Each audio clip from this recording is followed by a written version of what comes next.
The United States men's national team is a legit dark horse in the 2026 World Cup. And I'm going to tell you why they are, especially after what we saw against their game versus Paraguay in the first match of the group stage. So, just to talk about some of the historic trends when it comes to the World Cup, especially the hosting nation, since the World Cup began, 13 of the 22 teams who have hosted the World Cup have made it to the semifinals. Now, there are three teams, or technically three host countries, Canada, Mexico, and the United States, but the most games are being played and hosted in the U.S. Hey, real quick, if you guys haven't already, make sure you hit that like button down below and subscribe to the channel if you haven't already. We're growing like crazy. The World Cup is among us, and we have a lot of content you guys are not going to want to miss. So also make sure you guys hit that little bell notification so you never miss any of our videos.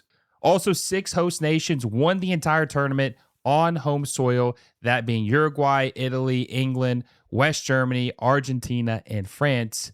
Hosts historically outperformed their normal World Cup level in roughly 2/3 of the tournament, and only 2 hosts in history, South Africa 2010 and Qatar in 2022, failed to get out of their group stage, which the United States are better than both of those teams by far. History tells us that host nations always get that boost. 13 countries, like I said, have reached the semifinals, and 6 have gone to win the entire tournament. Now, am I saying the United States are going to win the entire tournament? No, I'm not saying that, but I do think that there's a lot of things that say that they are going to make it further than they have ever made it in the World Cup history for the United States. So let's talk about some of the things that make the United States a favorite. Now, obviously, France, Spain, Argentina, England are all going to get the headlines. Those are going to be 4 teams that many people, and you can throw Portugal in there as well, those are 4 to 5 teams that people are going to say are the favorite to win this entire thing. That's exactly why the U.S. qualifies as a dark horse. No one is considering them as a serious contender in this thing. But let's talk about what has been positive for this team. The Paraguay performance was an absolute statement for the U.S. 4-1 win against Paraguay. A lot of people thought before that game, that the United States could lose this game. It could be a draw, or if the U.S. were lucky, it would be a very low-scoring win, like a 1-0, maybe a 2-1 win, that they'd be lucky to get that result. I don't think anyone's saying that Paraguay was more talented than the United States, but they weren't expecting the United States to do what they did. They come out and they scored 3 goals in the first half, and they looked like they could have scored 4 or 5 against Paraguay and had them in absolute they had them in spinning. They had them free falling. They had Paraguay looking like they were choking and going to collapse. It was something that I wasn't even expecting, right? And I don't think a lot of people were expecting that. But the team looked confident and they looked organized and they looked like they were ready to play. Another thing we have to talk about too was that this was the first time that a U.S. player had scored multiple goals in a game since 1930. It wasn't 100 years ago, but it was pretty close. It was 96 years ago was the last time that a U.S. player had scored multiple goals in a World Cup. So that is another unprecedented thing we've seen in this World Cup, Balogun being the one who scored the brace in this match. 2 goals in the first half. Another thing is the United States scored 4 goals. They have never scored 4 goals in a World Cup match ever in the existence in the entire time that they've ever played any World Cup games.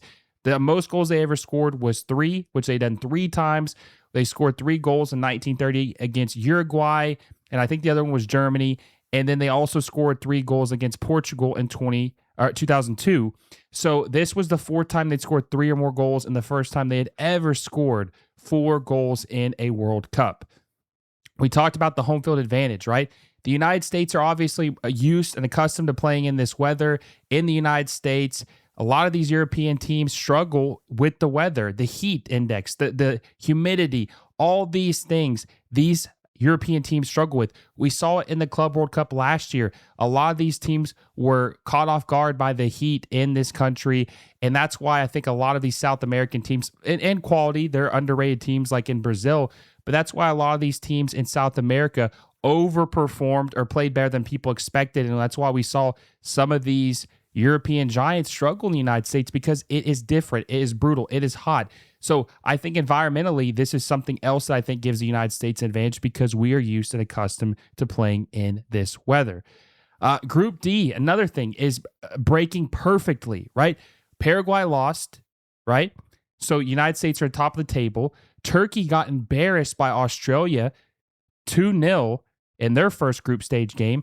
And the U.S. is now in great position to win their group and might even get 9 points. If you had told me 2 or 3 weeks ago that the United States would get 9 points, I would say you're absolutely crazy. Not because I don't believe in this team, but because it's hard to win all 3 group games. I don't think the United States have ever done that before. Now, I could be wrong, but I don't think they've ever won all 3 group games in the history of the World Cup. So getting 9 points is very impressive, obviously a statement, but it also puts you in a different bracket where you're going to play a lower seeded team rather than finishing second and having to play a higher seeded team, or even worst case scenario, you finish third and have to play a very, very good team. So being in first place, it's most likely they're going to either play Bosnia, Canada, or Switzerland in the next round. And I feel good against all those teams that have a good chance of beating them. So it puts them in prime position to have a favorable bracket to advance in the tournament. So that is crucial. I was nervous before about Turkey, but Turkey looked very flawed, very, very flawed after what we saw against them against Australia. This is the deepest U.S. talent pool has ever had, by the way. 5. Pulisic, Balogun, Reina, Adams, McKennie, Tillman, Pepe. There's just so much. Robinson, Dest. This team is just put together so well. The talent is blooming at the right time. I feel like when your star player, Pulisic, is playing some of the best ball we've seen in a while, that it just all tying in together. Balogun with the brace, like I said, we've never had a striker of his caliber. Reina off the bench. I mean, him having a player of that quality off the bench, a guy who is one of the most talented players we've ever had, obviously hasn't maybe lived up to that, but having that quality on the bench and then having some of the attacking talent we have never seen before, it just puts us in a different, I don't want to say bracket, but it makes us able to compete with these teams that have had this attacking talent the entire time, and puts us, we don't have to play with our backs against the wall. We can attack. We can play possession ball. We're not playing bunker ball and hoping to get the 1-0 result. We're attacking. We're going for it. And it just looks completely different. I mean, there was jokes about the Paraguay game. We were looking like 2009 Barcelona, but we really did look very good. And I just think that our attack is the best it's ever been. And when you have a great attack, anything is possible, even if you have a leaky defense. I know they say defense wins championships, but you have to score goals too. And I think that this is the best attacking talent the United States has ever had. And Pochettino finally has an identity, right? Aggressive pressing, faster transitions, players knowing their roles, and then also having a leader like Pochettino where the players respect. Hey everyone, quick word from our sponsor, FanDuel. If you're into soccer like I am, you already know how exciting La Liga, the Premier League, and MLS matches can get. With FanDuel, you can make it even more fun by placing bets on your favorite teams and matches across all 3 leagues.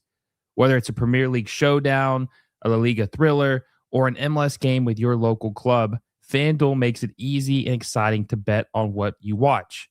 Just remember, you have to be 21 years or older to play. Please bet responsibly and only if you're of legal age and in a state where it's allowed.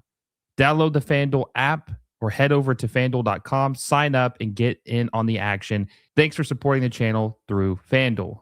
And that he's not trying to be their friends. He's not trying to garner their love or their respect. He is making them respect him. And I think that is something we need. We needed someone who can build this foundation up, someone who could hold these players accountable, and someone who can get us as far as we possibly could go.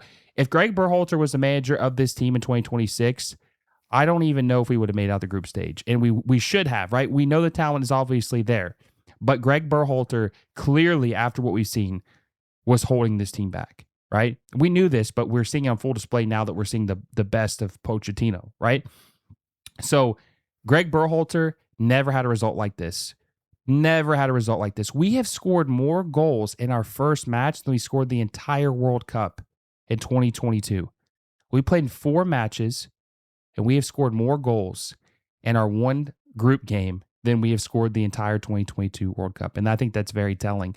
And it shows that Pochettino is really coming into his own at the right time. And here's another thing. This is probably the most important thing, guys. I mentioned earlier at the top of the video about the United States having maybe an advantage with the environment, but also there only being like 5 real teams I think have a serious chance, or elite teams, to win the World Cup: the France, the Spain, the England, the Argentina, and probably Portugal. Maybe you could throw Brazil in there. But here's the thing.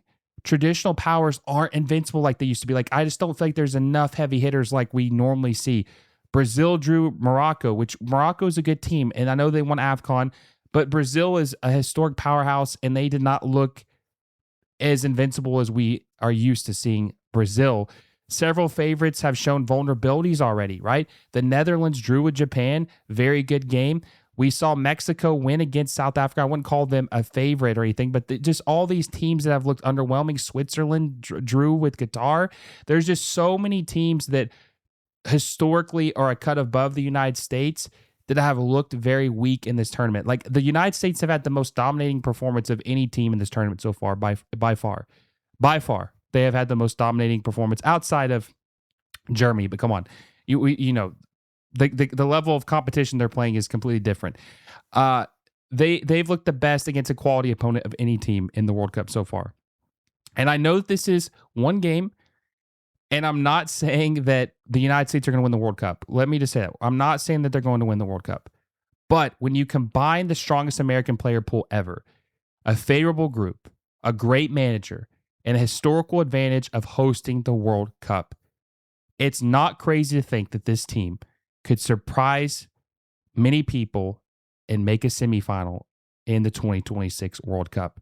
And if they do that, soccer, football, whatever you call it, is going to explode in the United States. And we've already seen that there's an appetite for it. 16 million people viewed the U.S. versus Paraguay. And I think it's going to keep going and keep going. And I'll say this: there has never been a better time to be a United States men's national team fan than there is right now. And I hope that we make it far. Hope we all enjoy the journey. And we'll see what happens. Let me know if you guys agree with me. Do you think that the United States are a dark horse in the 2026 World Cup? Or am I crazy? Let me know down below. And if you enjoy this video, make sure you give us a like down below. Subscribe to the channel if you haven't already. Hit that little bell notification so you never miss a video.